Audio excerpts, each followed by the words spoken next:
Now, Luby, this is a fairly obvious question considering these plants are indigenous, but where do I find indigenous herbs? Because when I walk into my supermarket or even my nursery, I'm usually confronted with herbs and vegetables that aren't indigenous. So where do I find them? Indeed, sadly, you cannot find most indigenous things in the supermarket. How I silly. think, well, indeed, I agree with you, and it's really why I'm doing the work that I'm doing, because I'd like to see that change. To me, it just makes no sense that the things that come from here that we can eat, we don't grow and eat.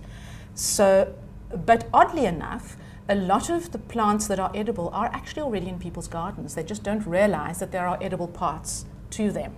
So quite a few of the things that are edible plants are available in the nurseries.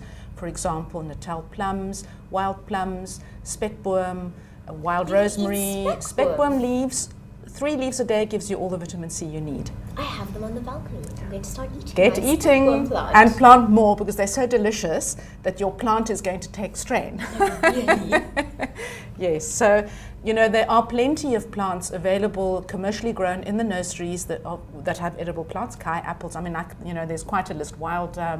Wild garlic, which is in a lot of people's floral gardens because they make a beautiful flower and they're pretty tough. Little Yes. purple flower. Yes, the flower is edible and the leaves are edible.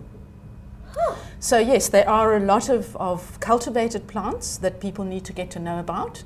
And then there are a whole lot of other wild ones which are less known, and which I'm also trying to familiarize people with, because there's several of them which I think show real promise to become commercially viable to farm. Let's go back to the question from our reader. She says that she thinks she's overwatering her vegetables and her herbs because the leaves are yellowing while the soil is still wet. Is she overwatering her plants?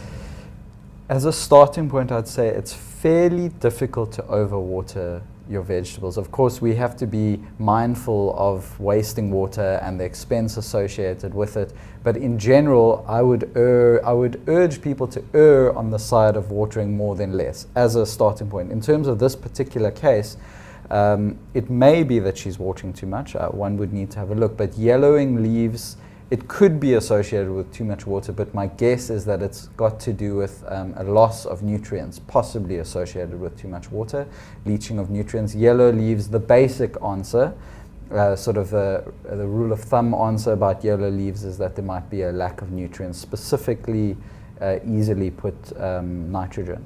So possibly she could turn down the volume on her watering and turn up the volume on using homemade liquid fertilizer like earthworm tea. Like earthworm what? Well, earthworm tea is actually a leachate. It's water which percolates through earthworm compost.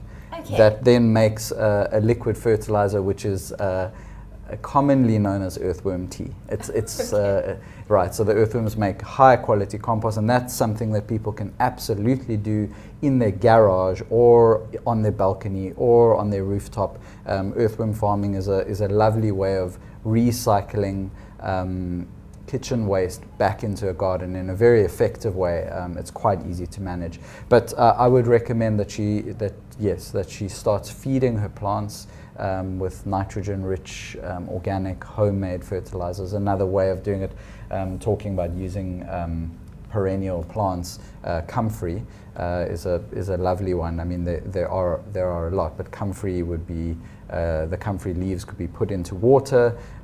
Once they decompose, that liquid is then a nitrogen-rich liquid fertilizer called comfrey tea. So that would be something else that she could start introducing to her vegetables.